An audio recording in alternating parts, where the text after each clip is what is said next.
이재명 정부 첫 독도방어 훈련과 일본의 항해 한반도 영토 주권 수호의 심층 분석. 게요. 이재명 정부 출범 이후 첫 번째 독도방어 훈련이 2025년 7월 17일 실시되었다. 이 훈련은 일본이 방위백서를 통해 독도를 자국 영토라고 주장한 지 불과 이틀 만에 이루어져 한반도 영토 주권 수호 의지를 강력히 표명한 사건이다. 일본은 즉각 수용 못한다며 외교 채널을 통해 항의했으나 안규백 국방장관 후보자는 연 2회 시행 정례화를 명확히 밝혀 독도 방어 의지를 재확인했다. 이재명 정부 첫 독도방어 훈련 상세 분석. 훈련 개요 및 규모. 이번 독도방어 훈련은 공식 명칭 동해 영토 수호 훈련으로 실시되었다.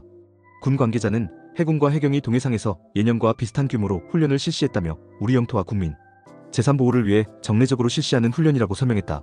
훈련의 구체적 참여 전력은 다음과 같다. 해상전력, 해군함정 3척, 해경함정 2척 총 5척 참여. 항공전력, 공군과 해군 항공전력 불참. 상륙전력, 해병대의 독도 상륙훈련 미실시. 이는 윤석열 정부 때와 마찬가지로 비공개 훈련으로 진행되었으며 항공전력과 상륙전력이 제외된 소규모 훈련이었다. 정례화 방침 유지. 안규백 국방부 장관 후보자는 국민의힘 강대식 의원실에 제출한 답변 자료에서 동해 영토 수호 훈련은 연 2회 시행이 정례화된 훈련으로 올해도 예년과 유사한 규모로 정상 시행할 것으로 알고 있다고 명시했다. 이는 이재명 정부에서도 독도 방어 훈련의 정례화 방침을 지속 유지한다는 의미이다. 첫 번째 훈련이 7월에 실시된 만큼 연말에 두 번째 훈련이 추가로 진행될 것으로 전망된다. 훈련의 전략적 의미. 이번 훈련은 특별한 전략적 의미를 갖는다. 일본이 7월 15일 2025년 방위백서를 통해 독도를 다케시마라고 표현하며 자국 고유 영토라고 주장한 지 불과 이틀 만에 실시되었기 때문이다. 이는 일본의 독도 영유권 주장에 대한 즉각적이고 실질적인 대응으로 평가된다. 훈련의 목적은 외부 세력의 불법 침입 상황을 가정해 독도와 인근 해역을 방어하는 시나리오를 토대로 우리 영토, 국민, 재산 보호 역량을 점검하는 것이다. 일본의 항의와 대응. 일본 정부의 공식 항의. 일본 정부는 이번 훈련에 대해 즉각적이고 강력한 항의를 표명했다. 일본 외무성은 다음과 같은 두 채널을 통해 동시 항의했다. 도쿄 채널, 가나이 마사아키 일본 외무성 아시아대양주 국장이 김장현 주일, 한국 대사관 정무공사에게 항의. 서울 채널, 미바의 다이스케 주한 일본 대사관 총괄공사가 김상훈, 외교부 아시아태평양 국장에게 항의. 일본은 독도가 역사적 사실에 비춰봐도 국제법상으로도 명백히 일본 고유 영토여서 이번 훈련을 도저히 받아들일 수 없으며 매우 유감이라는 의사를 전달했다. 일본 방위백서의 독도 주장 내용. 일본이 7월 15일 발표한 2025년 방위백서는 21년째 독도 영유권 주장을 반복했다. 구체적 내용은 영토 문제 명시, 우리나라, 일본 고유 영토인 북방영토와 다케시마, 영토 문제가 여전히 미해결 상태로 존재한다고 기술, 지도상 표기, 다케시마를 둘러싼 영토 문제 표기 및 독도 주변을 파란색 실선으로 처리해 자국영해라는 주장 부각, 어린이판 배포, 올해 처음으로 독도 영유권 주장을 담은 방위백서 어린이판을 제작하여 전국 초등학교 약 6,100곳에 배포. 이는 이시바 시게루 내각 출범 이후 첫 방위백서로서 일본의 독도 침탈 의지가 더욱 노골화되었음을 보여준다. 독도 영유권의 역사적 법적 근거 분석. 역사적 근거. 독도가 대한민국 고유 영토임을 입증하는 역사적 근거들은 매우 견고하다. 고대 및 중세 기록. 삼국사기 1145년 신라지증왕 13년 512년 이사부가 우산국 울릉도 독도를 복속했다는 기록. 세종실록 지리지 1454년 우산 독도가 무릉 울릉도 두 섬은 서로 멀지 않아 날씨가 맑으면 바라볼 수 있다라는 명확한 기록. 동국여지 승남 우산도와 울릉도가 별개의 두 섬임을 명시. 조선 후기 결정적 증거. 대한제국 칙령 제41호 1900년 10월 25일 울도군의 관할구역으로 울릉전도와 죽도, 석도를 명시하여 독도에 대한 관할권을 근대법적으로 천명. 안용복 사건 1693, 1696년 두 차례에 걸쳐 일본에 건너가 울릉도와 독도가 조선 땅임을 주장하고 일본 당국으로부터 침범하지 않겠다는 약속을 받음. 일본의 자체 인정 기록. 도토리번 답변 1695년 일본 막부의 지리에 도토리번이 다케시마 울릉도와 마쓰시마 독도가 도토리번의 소속이 아니다라고 답변.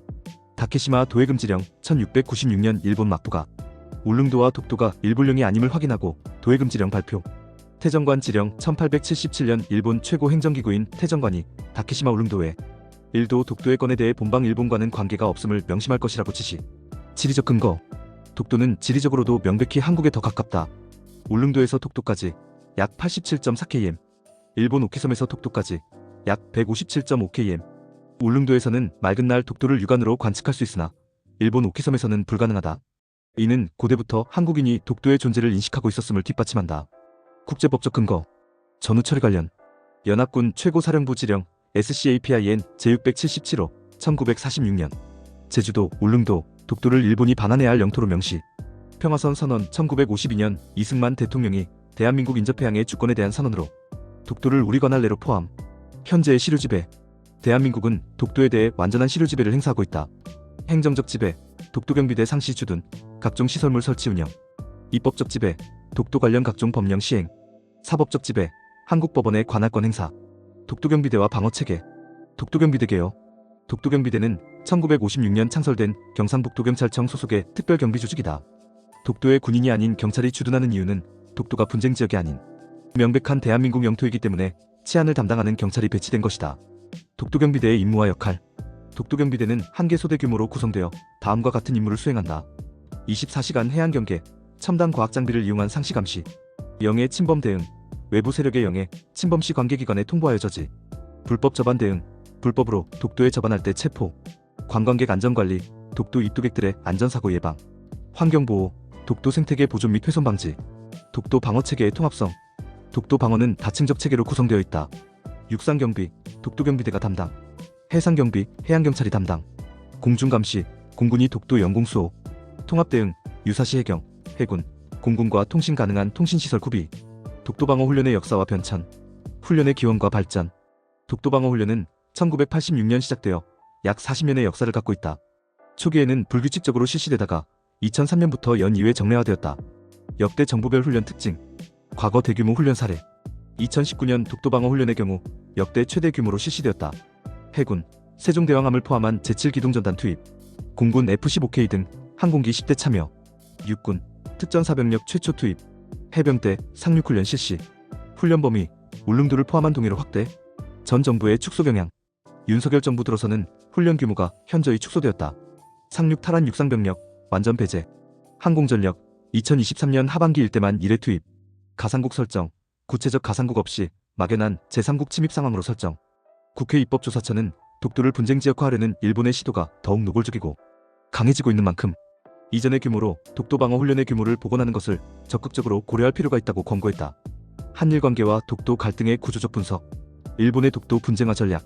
일본은 1952년 이승만 대통령의 평화선 공포 이후 독도 문제의 영유권 분쟁화 전략을 시중일관 견지해왔다. 역사적 권원 주장. 1962년부터 무주지, 선점 논리에서 역사적 권원 주장으로 전환. 국제사법재판소 회부, 분쟁의 사법적 해결 주장. 제3자견의 활용, 러스크 서한 등 유리한 제3자견의 적극 인용. 교육을 통한 여론 조성, 방위백서, 어린이판 배포 등 체계적 홍보. 한국 정부의 대응 정책 변천. 한국 역대 정부의 독도 대응 정책은 일관성 부족과 전략적 사고 미흡이라는 한계를 보여왔다. 대응의 한계점. 임시방편적 대응, 종합적이고 체계적인 대응 전략 부재. 미시적 접근, 한일관계 맥락에서만 접근, 국제사회 변수 활용 부족. 현재의 정부 입장. 대한민국 정부는 독도에 대해 확고한 기본 입장을 견지하고 있다. 독도는 역사적, 지리적, 국제법적으로 명백한 우리 고유의 영토. 독도에 대한 영유권 분쟁은 존재하지 않으며 외교 교섭이나 사법적 해결의 대상이 될 수 없다. 우리 정부는 독도에 대한 확고한 영토 주권을 행사하고 있다. 독도방어훈련의 국제법적 정당성. 영토 주권 행사의 정당성. 독도방어훈련은 대한민국의 정당한 영토 주권 행사의 일환이다. 국제법상 영토 주권을 가진 국가는 자국 영토와 영해에서 군사훈련을 실시할 권리를 갖는다. 평화적 성격과 방어적 목적. 독도방어훈련은 다음과 같은 평화적 성격을 갖는다. 방어적 목적, 외부 세력의 불법 침입에 대한 대응훈련. 정례화된 성격, 1986년부터 정례적으로 실시되어 온 기존 관행. 영토보전 목적, 우리 영토, 국민, 재산 보호를 위한 정당한 훈련. 국제사회의 통상적 관행. 세계 각국은 자국의 영토와 영해에서 정기적으로 방어훈련을 실시하고 있으며 이는 주권국가의 당연한 권리이다. 일본 역시 자국이 관할한다고 주장하는 지역에서 정기적으로 군사훈련을 실시하고 있다. 동해 영토 수호의 전략적 중요성. 해양 영토의 가치. 독도는 단순한 작은 섬이 아닌 국가적 차원에서 중요한 전략적 가치를 갖는다. 해양자원, 동해 바닷속 풍부한 수산자원과 해저자원. 배타적 경제수역, 독도를 기점으로 한 이지 설정. 해상교통로, 동해 해상교통의 요충지. 안보전략, 동해 진출의 전진기지 역할. 영토주권의 상징적 의미. 독도는 한국 국민들에게 있어 단순히 동해의 작은 섬이 아니라 한국 주권의 상징이다. 특히 일제강점기 일본의 한국 침략의 최초 희생물이라는 역사적 의미를 갖고 있어 영토주권 수호의 상징적 가치가 매우 크다. 국민 여론과 독도인식. 독도방어훈련에 대한 국민 반응. 2025년 7월 17일 독도방어훈련에 대한 국민들의 반응은 압도적으로 긍정적이었다. 포털 네이버와 다음 기준 관련 기사 댓글 분석 결과 총 집계 관련 기사 980개, 댓글 1345개, 반응 2068개. 긍정적 반응, 좋아요 980개, 47.39%, 공감 100배, 604개, 29.1% 등이 상위. 주요 댓글 수용 못하면 니들이 어쩔 건데? 공감 504, 독도는 대한민국 땅 독도. 방어 훈련 잘한다. 공감 340 등. 독도에 대한 국민의식? 독도는 대한민국 국민들에게 특별한 의미를 갖는다. 애국심의 상징. 독도 자체가 애국심과 영토주권 의식의 구현체. 역사 교육의 장. 일제강점기 침략 역사를 되새기는 교육적 가치. 국민 통합의 상징. 이념과 세대를 초월한 범국민적 관심사. 미래 전망과 정책 재현. 독도 수호 정책의 지속성. 이재명 정부는 독도 방어 훈련의 정례화 방침을 유지하면서도 한일 관계 개선 노력을 병행하는 투트랙 접근을 택하고 있다. 반응적 대응. 일본의 도발에 수동적으로 대응하는 구조적 한계. 이는 영토 주권에 대해서는 절대 양보하지 않으면서도 미래지향적 한일 관계를 추구한다는 균형 잡힌 접근으로 평가된다. 독도 수호 강화 방안. 향후 독도 수호를 위해 다음과 같은 방안들을 고려해야 한다. 훈련 규모의 적정성 검토. 일본의 도발 수위에 맞춰 훈련 규모 조정. 국제 홍보 강화. 독도의 역사적 정당성에 대한 국제사회 홍보 확대. 학술 연구 지원. 독도 관련 역사적 법적 연구의 체계적 지원. 교육 내실화. 차세대를 위한 독도 교육 프로그램 강화. 민관 협력 체계. 정부와 민간의 유기적 협력 체계 구축. 한일 관계 속 독도 문제의 미래. 독도 문제는 한일 관계의 구조적 갈등 요인으로 지속될 가능성이 높다. 그러나 다음과 같은 방향에서 해법을 모색해야 한다. 원칙적 대응. 독도 영유권에 대한 확고한 원칙 견지. 차분하고 단호한 외교, 감정적 대응보다는 냉철하고 효과적인 외교적 대응. 다자적 접근. 국제사회에서의 지지 기반 확대. 미래지향적 협력, 영토 문제와 별개로 양국 간 실질적 협력 증진. 결론. 영토주권 수호와 평화적 해결의 조화. 이재명 정부의 첫 독도 방어 훈련은 한국의 영토주권에 대한 확고한 의지를 보여준 중요한 사건이다. 일본의 방위백서 도발에 대한 신속하고 실질적인 대응으로서 독도가 명백한 대한민국 고유 영토임을 재확인하는 계기가 되었다. 독도는 역사적으로 512년 신라 이사부의 무상국 정벌 이후 1500년 이상 한국의 영토였으며 1900년 대한제국 칙령 제41호를 통해 근대적 주권 행사가 공식 선언되었고 1945년 광복 이후 지속적으로 대한민국이 시루지배해온 명백한 우리 땅이다. 일본의 독도 영유권 주장은 1905년 러일전쟁 중 제국주의적 침략의 일환으로 시작된 것으로 역사적 지리적 국제법적 근거가 전혀 없는 억지 주장이다. 특히 일본 자신의 역사문서들이 독도가 일본 영토가 아님을 명확히 인정하고 있다는 점에서 일본의 현재 주장은 더욱 부당하다. 독도 방어 훈련의 정례화는 우리의 정당한 영토주권 행사이며 이를 통해 일본의 분쟁화 시도에 단호히 맞서는 것이 중요하다. 동시에 독도 문제가 한일 관계 전체를 가로막는 장애물이 되지 않도록 하는 지혜로운 외교적 접근도 필요하다. 무엇보다 독도는 단순한 영토 분쟁의 대상이 아니라 일제강점기 침략에 맞선 민족주권 회복의 상징이자 미래 세대에게 물려줄 소중한 민족의 유산이라는 점을 인식해야 한다. 독도는 우리 땅이라는 확신은 단순한 구호가 아니라 역사적 사실이며 국제법적 진실이다. 이재명 정부가 연 2회 시행 정례화를 천명한 것은 이러한 역사적 진실과 영토주권에 대한 확고한 의지를 보여준 것으로 앞으로도 독도 수호를 위한 지속적이고 체계적인 노력이 필요하다. 독도는 어제도, 오늘도, 내일도 변함없이 대한민국의 아름다운 영토이며 우리가 지켜나가야 할 소중한 터전이다. 당신의 생각을 댓글로 남겨주세요. 영상이 도움되셨다면 구독과 좋아요,